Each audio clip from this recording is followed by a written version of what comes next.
Look, for centuries, human imagination has filled the dark, unexplored corners of the map with monsters and magic.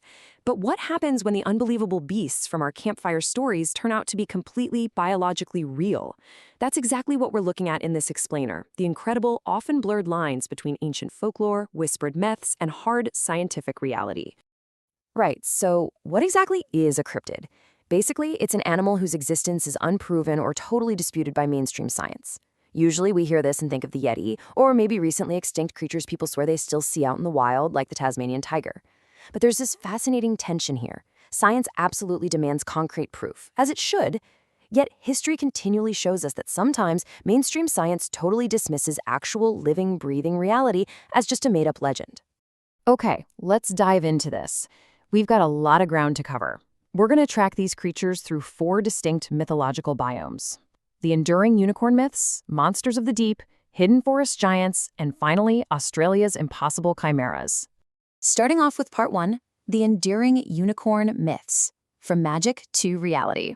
You know, the medieval obsession with magical single-horned beasts didn't just pop out of thin air. It was actually fueled by some completely bizarre, very real animals. Just look at the staggering contrast. On one side, you've got the magical unicorn horn of the Middle Ages, prized across royal courts in Europe and Asia for its supposed healing powers, and honestly selling for ridiculous amounts of money. On the other side, the actual reality, the long, spiral canine tooth of the Arctic narwhal. The line between myth and reality was so fuzzy that back in 1555, Olaus Magnus literally drew the narwhal as a unicorn of the sea. It wasn't until Danish anatomist Ole Morm debunked the tusk myth in 1638 and Carl Linnaeus officially described the narwhal in 1758 that science finally caught up. But hey, the unicorn myth definitely wasn't limited to the freezing Arctic. Let's head over to the dense jungles of Central Africa. In 1804, a guy named John Barrow found cave drawings of horned horses in South Africa and was totally convinced he was on the trail of a real-life unicorn. Fast forward to 1890, and the famous explorer Henry Morton Stanley is hearing similar wild accounts from the Mbuti people in the Congo. This whole mystery finally climaxed in 1901 when British officer Harry Johnston actually got his hands on striped pieces of skin and a skull. Now, he was expecting a horse-like unicorn, right? But to his absolute surprise, the bones proved it was a relative of the giraffe, sporting 2 horn-like bone structures. The African unicorn was real, and we now know it as the Okapi. And then there's Asia, which had its own elusive unicorn legend deep in the mountains of Vietnam and Laos. In 1992, researchers stumbled upon a pair of long, straight, parallel horns in a hunter's home that looked unlike any known species. This led to the astonishing discovery of the Sala. And this brilliantly illustrates a key point. It is crazy how well a massive, meter-tall animal can completely evade human detection. Which brings us to a pretty sobering number, 2013. That was the absolute last confirmed sighting of a Sala, living or dead. To this day, this critically endangered Asian unicorn remains one of the most mysterious mammals on the entire planet. Moving on to Section 2, Monsters of the Deep, Krakens and Sirens. The open ocean has always been this terrifying frontier, right? It's where sailors' tales of ship-crushing monsters and seductive water spirits directly collided with bizarre biological realities. For generations, coastal cultures reported half-human, half-fish beings, like the incredibly powerful Mamiwata water spirit in West Africa. Even Christopher Columbus, in 1493, reported seeing mermaids near the Dominican Republic. Henry Hudson's crew made similar claims a century later. So what was the grounded scientific reality? The Sirenia order, which literally translates to siren or mermaid. We're talking about large, slow-moving dugongs and manatees. Since they have paddle-like tails, they often surface vertically to breathe.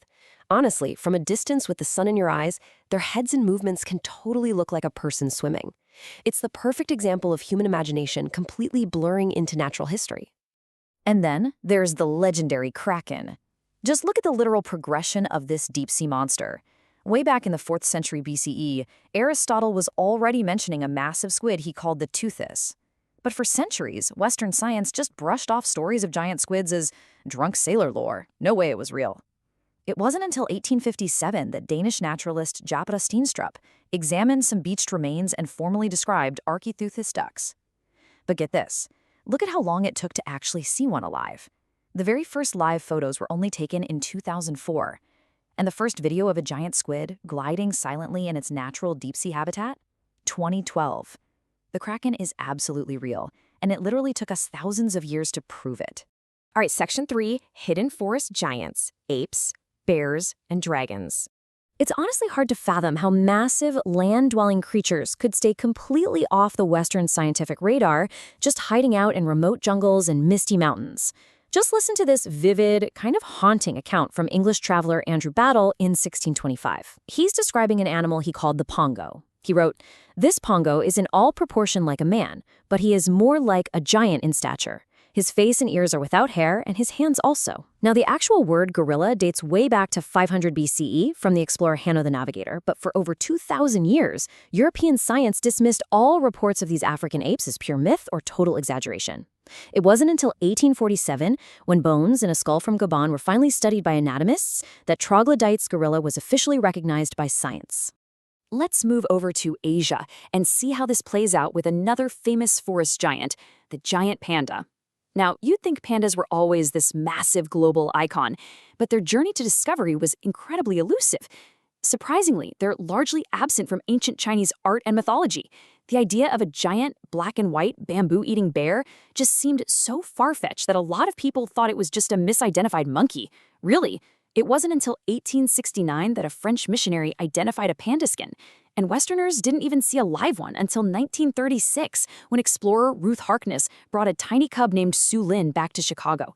Because their habitats were so incredibly inaccessible, sustained field studies in the wild didn't actually kick off until the 1970s and 80s. Fast forward to today, and the panda is a huge conservation success story, officially downgraded to vulnerable in 2016. Okay, but what about literal dragons? In the early 20th century, these wild rumors started spreading through the Dutch East Indies about a monstrous 3-meter-long land crocodile with massive serrated teeth. I mean, it sounded like pure, unadulterated island folklore, but the reality unfolded in these incredible steps. In 1910, Lieutenant von Steen actually traveled to Komodo Island, proved the insane tales were true, and sent a skin to a museum in Vogor. Then, by 1926, an expedition from the American Museum of Natural History brought actual specimens back to the U.S., and by 1927, they were drawing huge crowds at the London Zoo. This giant carnivorous monitor lizard, the Komodo dragon, literally went on to inspire the cinematic legend of King Kong. So, the crucial point is this. While we love celebrating the discovery of these legendary monsters, their biological reality is incredibly fragile today. Right now, there are fewer than 6,000 Komodo dragons left in the wild.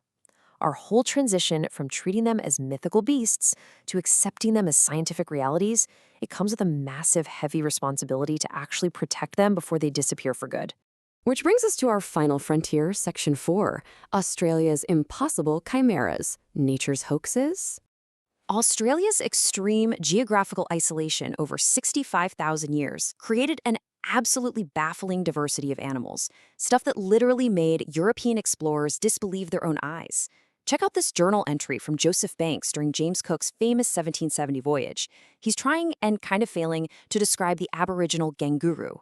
He writes, quote, "It hops 7 or 8 feet at each hop, this being in weight 38 pounds, and the jerboa no larger than a common rat. For a long time, European audiences thought these accounts were totally fabricated. A deer-sized animal that bounced around on 2 legs and carried its babies in a stomach pouch? Come on, it completely defied all known zoology. The skepticism literally only stopped when Governor Arthur Phillip shoved a live kangaroo onto a ship and sent it to King George III in 1791. Europe finally had to accept the unbelievable." But honestly, the kangaroo was absolutely nothing compared to what came next. Imagine being a highly respected European scientist, and someone presents you with a creature so contradictory, you genuinely have to ask yourself, is this animal a hoax? Let's just review the absolute paradox that is the platypus. It has the dense, waterproof fur of an otter, the flat, paddle-like tail of a beaver, and the rubbery bill of a duck. But wait, it gets so much weirder. It lays eggs, but it produces milk to feed its young. Oh, and the males have highly venomous spurs on their hind legs. What? This bizarre chimera of traits naturally convinced colonial scientists that this had to be a deceptive artificial prank, literally stitched together by some mischievous taxidermist having a laugh. And I'm not kidding, that's exactly what they thought.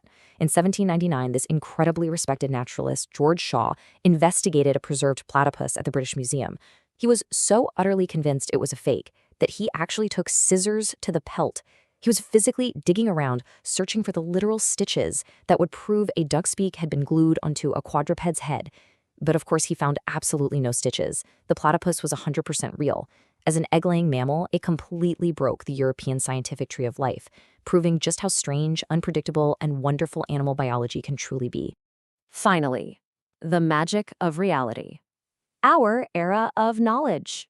From giant squids dragging at ships to totally bizarre Australian chimeras, these 10 creatures really highlight the incredible, sometimes bumpy journey from whispered myth to documented science. And you know, today we have the immense privilege of accessing all this vast biological knowledge with just a click or by swiping through an explainer right here. But the process of discovery, it is far from over. Our natural world is vast, it's deep, and it's still largely unexplored, especially down in the deep oceans and those dense, remote jungles. So I'll leave you with this to chew on.